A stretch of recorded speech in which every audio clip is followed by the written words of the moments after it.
Assalamualaikum, bagaimana kabarnya hari ini? Udah siap belajar kan? Yuk, intip pelajaran kita hari ini. Kita akan melanjutkan materi yang kemarin, yaitu tentang ukuran penyebaran data tunggal. Sekarang kita akan belajar ukuran penyebaran data kelompok. Seperti yang kalian lihat gambar di layar ini, sudah ada soalnya, yaitu tentang berat badan dan jumlah karyawan. Caranya sama seperti kemarin data tunggal. Pertama-tama kita cari dulu rata-ratanya. Nah, kita akan mencari rata-ratanya menggunakan cara coding. Berarti sini kita harus cari dulu XI. XI itu adalah titik tengah. Berarti XI-nya antara 60 sampai 62, tengah-tengahnya berapa? Bisa juga kita cari, yaitu sama dengan 60 ditambah 62. Kemudian kita bagi 2. Nah, itu adalah XI-nya. Nah, berikutnya dan seterusnya, atau kalian bisa menghitungnya juga dengan cara manual. Sini 64, sini 67, 70, dan ini adalah 73. Nah, setelah itu kita akan mencari dengan menggunakan coding. Codingnya di sini saya tulis dengan U. Saya mau rata-rata sementara misalnya sebelah sini, berarti ini 0 ya. Berarti ini min 1, sini min 2, sini 1, sini 2. Oke, sekarang F I dikali U. Berarti sama dengan ini, kita kalikan dengan ini, kemudian saya tarik ke bawah. Nah, ini kita cari jumlahnya.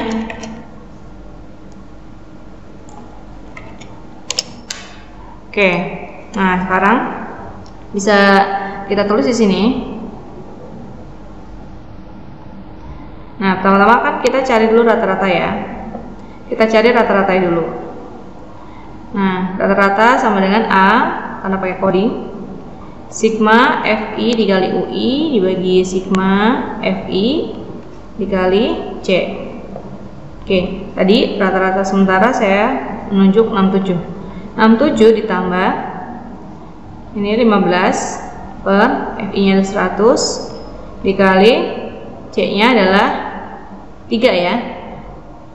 60, 61, 62. Berarti dia ada 3 bilangan, C-nya 3. Oke, berarti sama aja 67 ditambah 45 per 100, atau sama aja 67,4. Rata-rata yaitu 67,45. Di sini saya akan tulis rata-rata. Nah, itu 67,45, komanya titik ya. Nah, sekarang kita akan cari XI dikurangi X bar. XI dikurangi rata-rata ya. XI dikurangi rata-rata boleh juga kita tulis sama dengan XI-nya ini kita kurangi dengan rata-rata ini ya. Kalau kita mau tarik ke bawah, berarti jangan lupa di sini pakai dolar ya.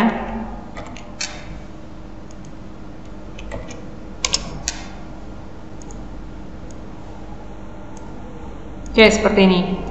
Nah, kalau misalnya kita mau menggunakan harga mutlak, di sini kita bisa tambahkan ABS ya, ABS. Sehingga yang keluar adalah hasil positif. Oke, kita sudah dapat XI dikurangi X bar. Jadi untuk mencari simpangan rataan, atau kita tulis dengan MD, itu bisa kita cari dengan XI dikurangi X bar ya kan. Nah, jangan lupa nanti ini dikali FI. Kita belum kali FI ya, nanti dibagi oleh sigma FI nya juga. Ini juga sigma atau jumlah. Nah, sekarang kita cari dulu sigma FI dikali XI dikurangi X bar.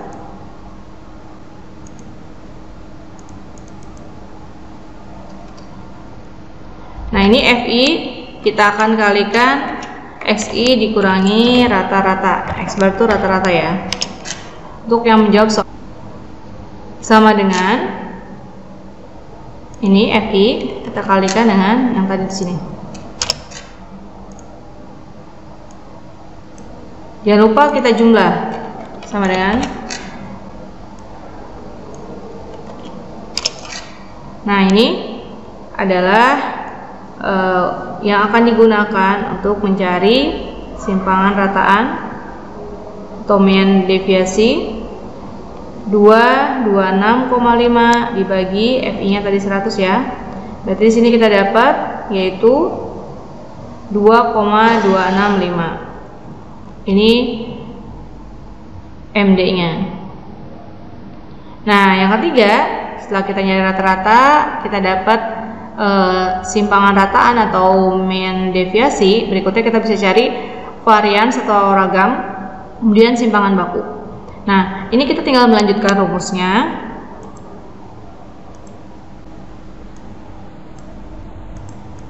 Nah, kalau tadi kan cuma XI dikurangi X bar. Kalau misalnya mencari varians atau ragam, ini kan harus dikuadratkan. Berarti kita tinggal cari XI dikurangi rata-rata, kemudian kita bikin pangkat 2. Nah, berarti hasil yang tadi di sini tinggal kita pangkatkan 2 ya.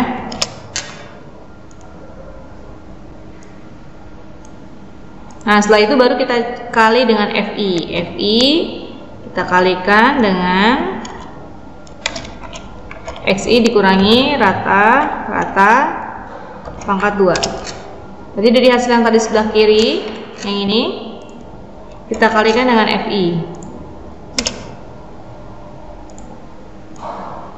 Nah, berikutnya kita cari jumlahnya sama dengan sum.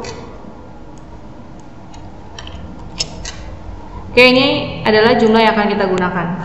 Nah, berarti dengan menggunakan rumus yang sama dengan rumus yang tunggal, berarti varians atau ragam itu sama dengan sigma FI XI dikurangi X bar kuadrat dibagi sigma dari FI sama dengan 852,75 dibagi 100, berarti sama dengan 8,5275.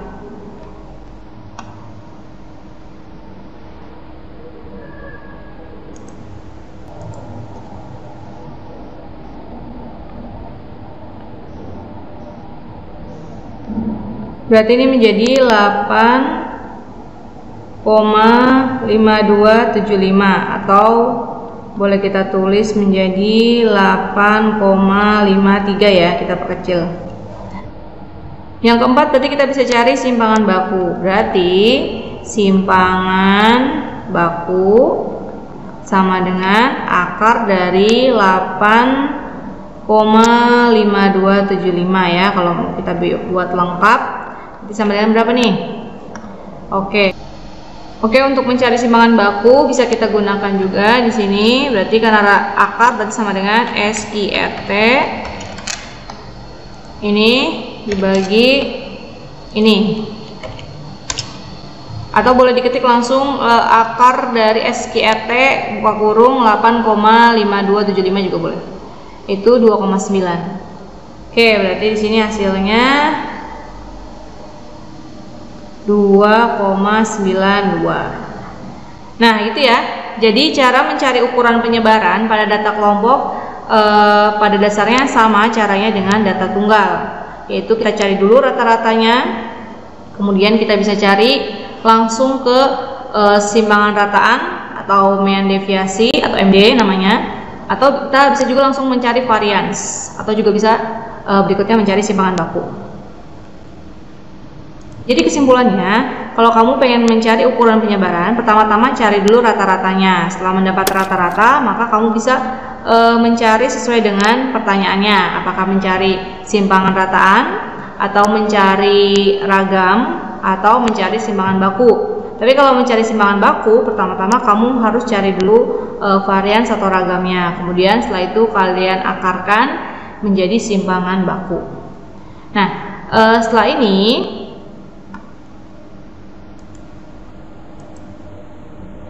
oke, terima kasih sudah belajar hari ini. Mudah-mudahan kalian mengerti dan bisa kalian aplikasikan nanti ketika mendapatkan soal ya. Semoga nilainya juga semuanya memuaskan. Oke, sampai ketemu lagi di video pembelajaran kita.